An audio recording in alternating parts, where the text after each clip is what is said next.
Look, it's my checks notes. So I don't know if you watched my video about taking MSQ at the pace that you want. I do recommend checking it out if you haven't. If you decide you need a break from MSQ so you don't get MSQ fatigue, I mentioned that there's a ton of content that you can do to mitigate that. But I haven't really talked about what that content is. So let me give you a comprehensive list of what content you can do from Realm Reborn to Stormblood. I will cover the other expansions in a part 2, but the video will be really long if I try to do all of them in one go. So let's get into it.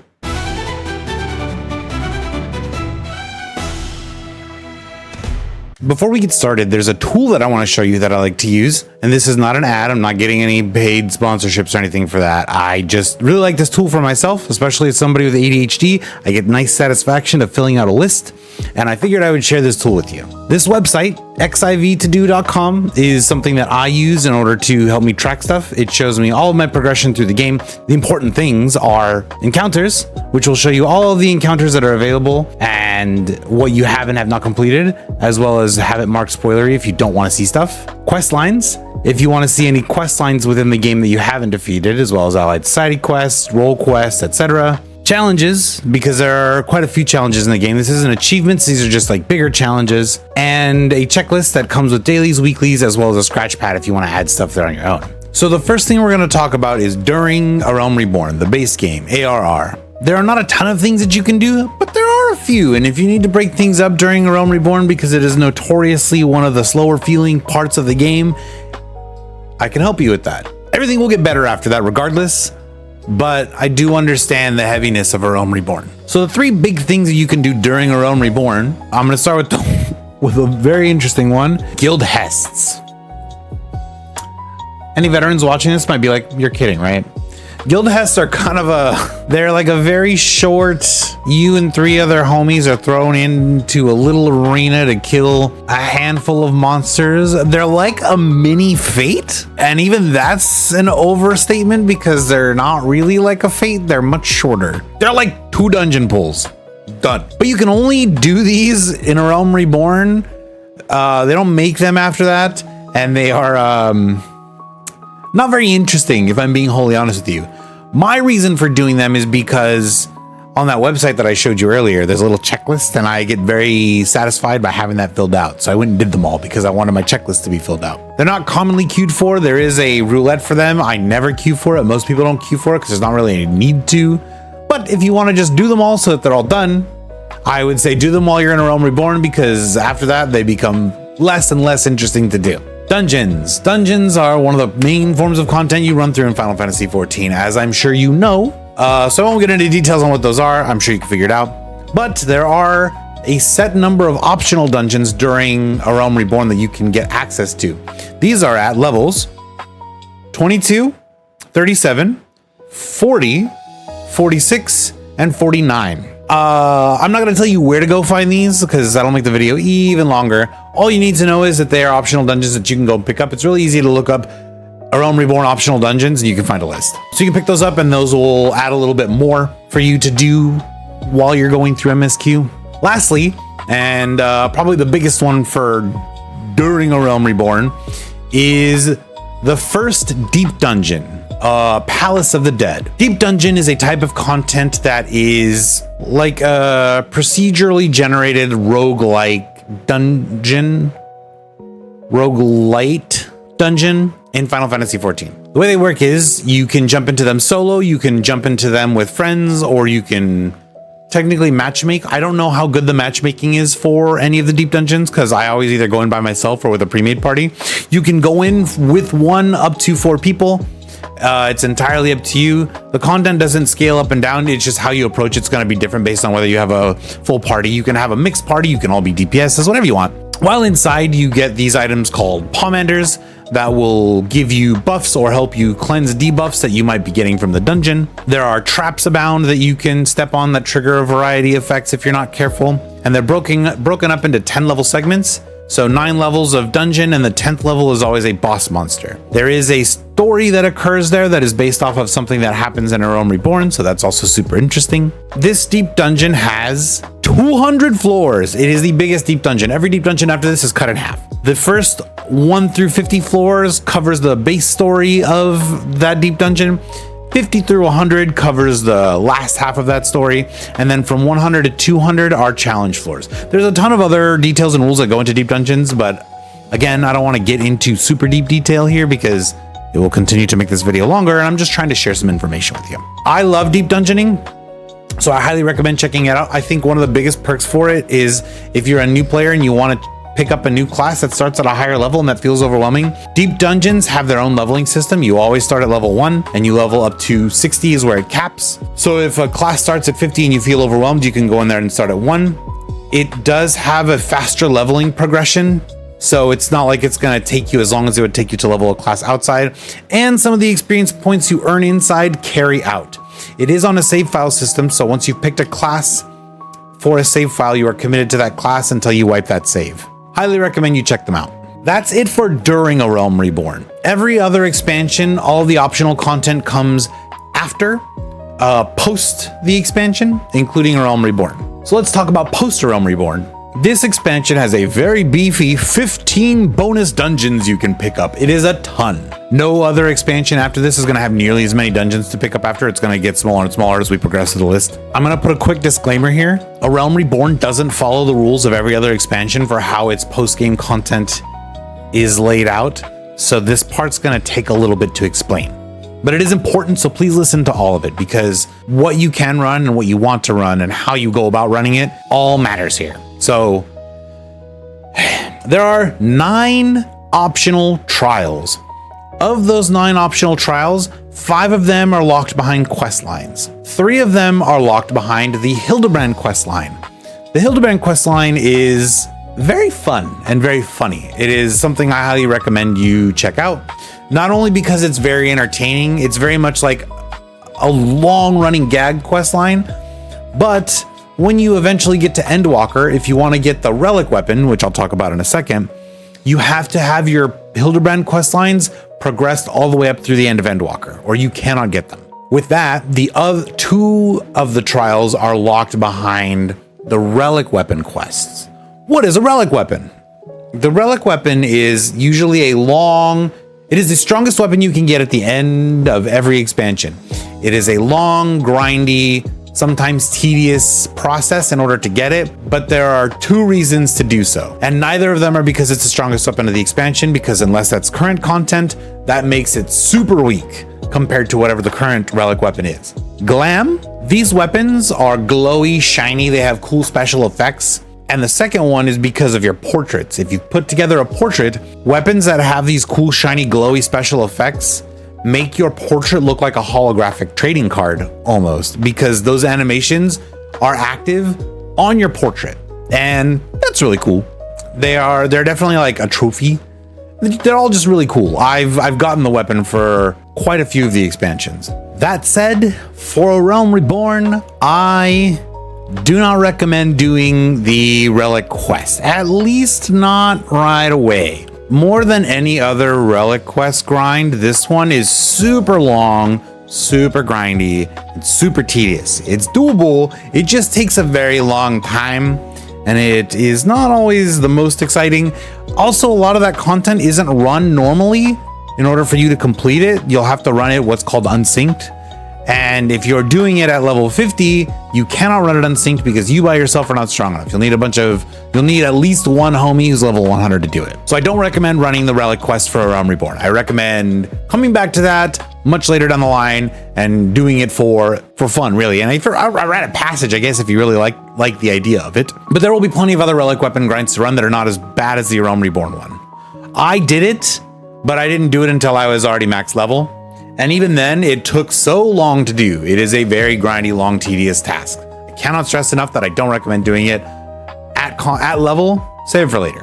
That said, it does have 2 of those trials locked behind it. So eventually, if you want to do all of the trials, you will have to go back and do it. Those trials are skippable, to be honest, and they're very easy. So, come back and do it later is my recommendation. So that covers 5 of the 9 trials. One more to mention is Earth's Fount. Earth's Fount, for those of you who've played any other Final Fantasies, is the fight against Odin. It's really cool. However, I mentioned A Realm Reborn doesn't follow the normal rules of high-end content is what it's called. It falls under a trial, but it is at the difficulty of what's called an extreme.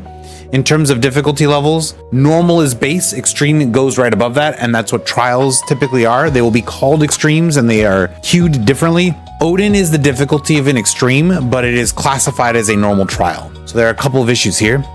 People don't queue for this. They don't queue for it at all because that's not how it's bucketed. So you can't just jump into Duty Finder and get it. You have to create a party finder. But also, because it's such old content and everybody's level is suppressed down to 50, nobody actually runs it. Nobody really does it in Party Finder either, unless you can find a party of sprouts that are all looking for it at the same time. My recommendation is to wait until a later time to do them. You can jump into Party Finder and do them if you want to, but that is the only way you're going to be able to queue for it. So there's a lot of little asterisks to post Realm Reborn content because it doesn't follow the rules. So just bear with me a little bit longer here. Moving past Earth's Fount, there are 8 extremes. Again, normal, extreme in terms of difficulty. Extremes are harder versions of the trials that you did throughout A Realm Reborn. And again, nobody really queues for these. In North America, and I believe in EU, you cannot use Duty Finder to find people to run extremes with you. You have to use Party Finder.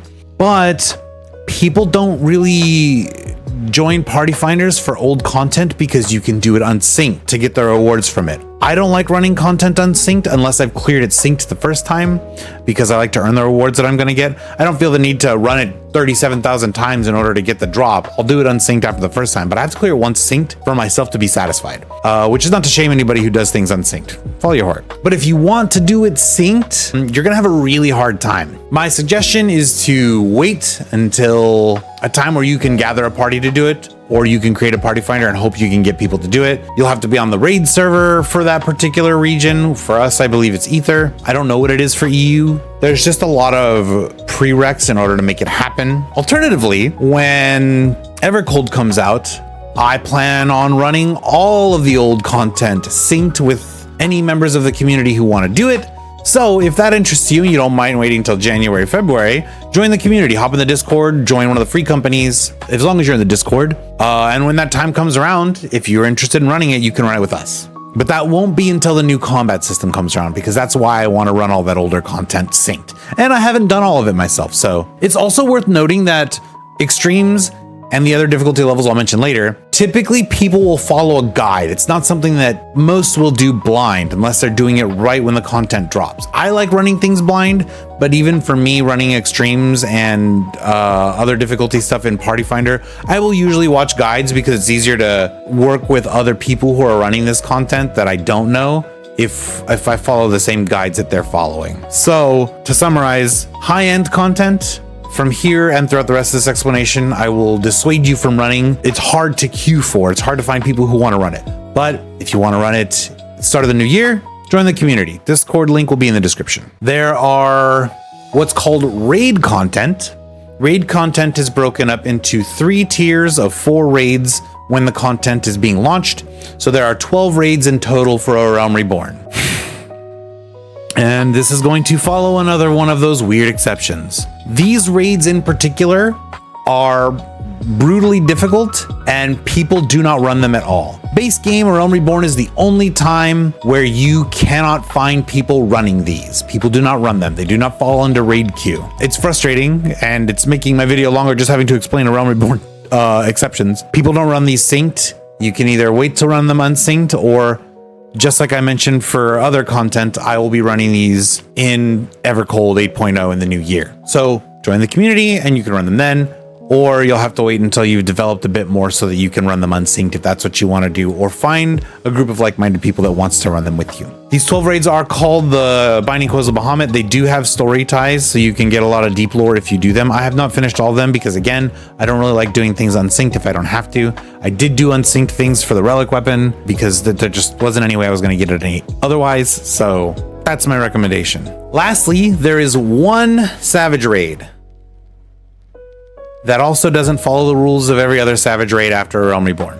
So in terms of difficulty, normal content, extremes, Savage. Savage content is really hard. People will typically follow guides. You cannot queue for this. You have to use Party Finder. Nobody is running it because the content is so old. I will be running it in Evercold. I'll talk a little more about Savage after this, but it doesn't follow the rules of the rest. Every other one, you'll find out. We'll get there. Let me get us out of the Realm Reborn stuff, because there's too many exceptions. After a Realm Reborn, everything follows a similar structure, so it'll be easier. But this block alone is why this video is going to be so damn long, and why I have to split it into part 1 and part 2. But these concepts are important for you to understand, so you don't sit around in a 2-hour queue wondering why nobody wants to play with you. Let's go to Heaven's Word. From this point forward, every expansion will only have stuff in post, not during. Heaven's Ward has probably the thinnest post-game content, but there's stuff there. There are 8 dungeons. There are 3 trials, and those are part of a quest line called the Warring Triad. So you'll do them all subsequently as part of that quest line. There is more Hildebrand quests. These Hildebrand quests don't have any content. It is all story. It is all cutscenes. It's still fun and amusing, and I still recommend doing it so you can get the Relic Weapon and Endwalker. There is the Relic quest line as well. It is slightly less grindy than a Realm Reborn, but it is still super grindy and does require you running content unsynced, so I do not recommend you do it. I have completed the Relic Weapon for Heaven's Ward as well. It is a lot, so I do recommend skipping past it, especially because it's not locking any content. It's just the shiny weapon. You can come back and get it later when you're stronger. There are 3 Alliance raids. In a Realm Reborn, or after a Realm Reborn, you have to do Alliance raids that are required content, so you have at least experienced them. These are the 24-person, 3 teams of 8 affairs that you do just as part of post a Realm Reborn MSQ. These didn't used to be required, but they are required now for story reasons that I will not get into for spoilers. But outside of the Crystal Tower raids, every other Alliance raid is completely optional. You don't have to do them, but they're available. Heaven's Ward has the Void Arc series. This has one small exception of people don't run these ones very often, so they are hard to queue for. You can queue for them because they can pop up in people's Alliance raid roulettes, but they don't pop very easily or very often. Every Alliance raid after Heaven's Ward and also Crystal Tower pop really easily, so you can run those with no problem. Void Arc might take a bit, so just have that warning going into it. You can totally run them, they're just not super common. I think the first one, the Void Arc itself, pops fairly easily, but the subsequent 2 don't. So it's just something to know. There are 12 raids. This is the Alexander raids. They are run commonly. So from here, you'll be able to run that content without any problems. You can totally run the regular Alexander raids and you'll be able to get into queue. And this is where the high-end format starts to sync up going forward.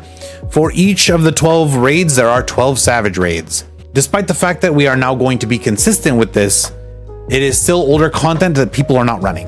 So you cannot queue for it. You have to do it in Party Finder, and it is unlikely that you're going to be able to find a party that wants to do it very easily. So I don't recommend trying to do the Savage raids for that at this time.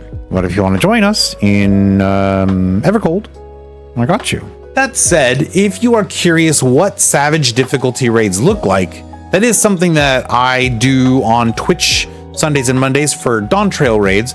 These are not spoilers because it's optional content and it's a side story, and you don't see any of the story anyway because it's all Savage difficulty, which is also optional content. So if you're curious what Savage looks like, feel free to tune in to follow me on Twitch, and you'll see that at least once a week, either Sunday or Monday, which I post in the Discord. So look forward to that. There are 8 extremes. You cannot queue for these. You have to use Party Finder.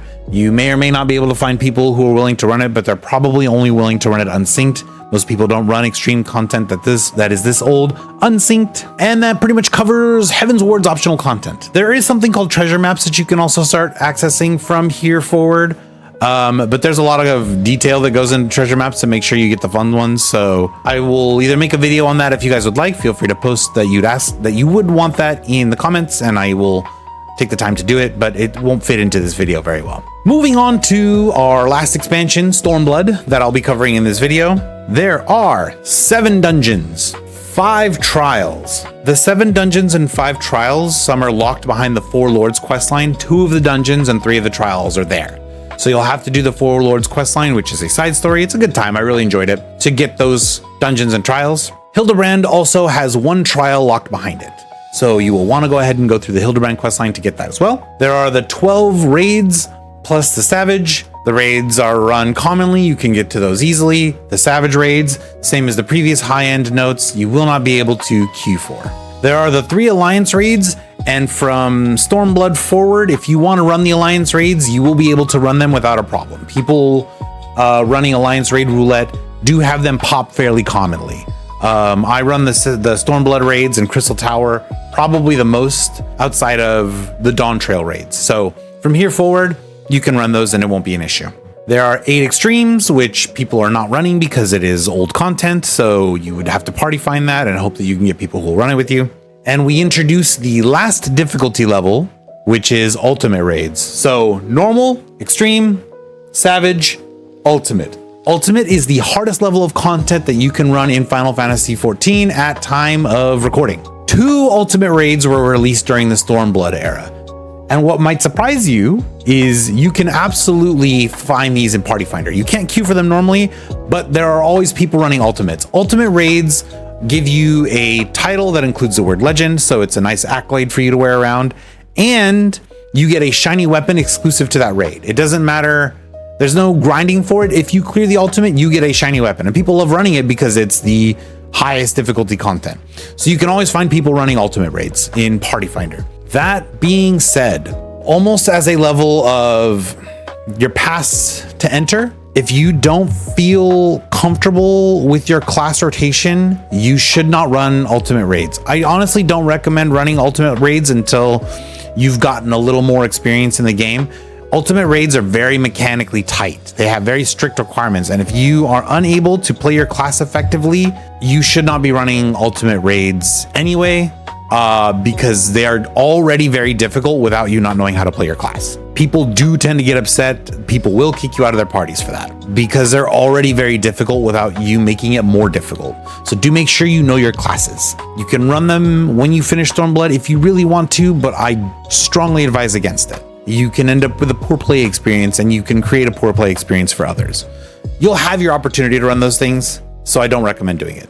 But if you want to, it is easy to find them in Party Finder. Heaven on High is the second deep dungeon released in Final Fantasy XIV. It does have a lot of improvements on the Palace of the Dead formula.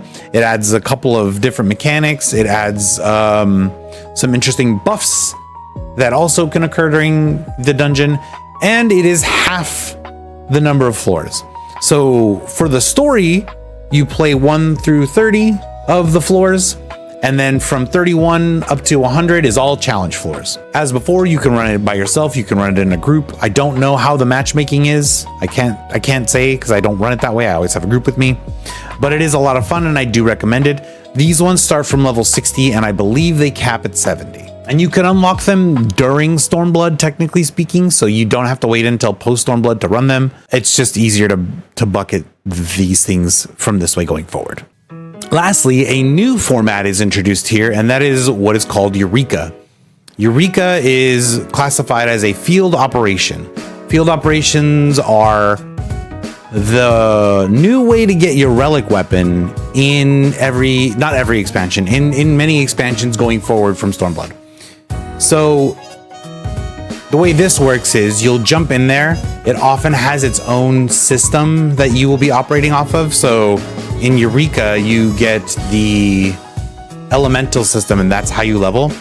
And there's a bunch of exclusive zones and there's an entire story that involves characters within that zone.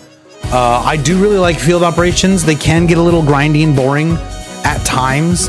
They are much better enjoyed with friends. They are in my opinion, better way to get a relic weapon than the grinds of the previous 2 expansions because they're just interesting, unique content. You do get experience points in there that transfer out as well, so that's always an exciting time. But you get a 2-in-1. You get a new kind of content and you can unlock a shiny relic weapon for your portraits and your glams. Before you click away, please hit like and subscribe because it would really help me grow the channel, and I'm really trying to hit the partner requirements before they change in February, it would be super helpful to me. I know that was a lot of content to cover, but that is part 1 of the optional content that you can enjoy as part of your Final Fantasy XIV experience. I will make a part 2 to this video for Shadowbringers, Endwalker, and I will also include Dawntrail because that will become relevant. One, once you get to the end game, knowing what you can do, but also when the new expansion comes out, that content's still going to be there.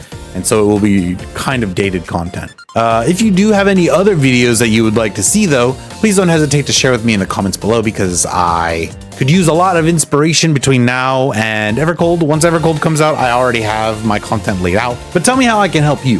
As always, I appreciate you. Thank you for watching, and I'll see you in the next one.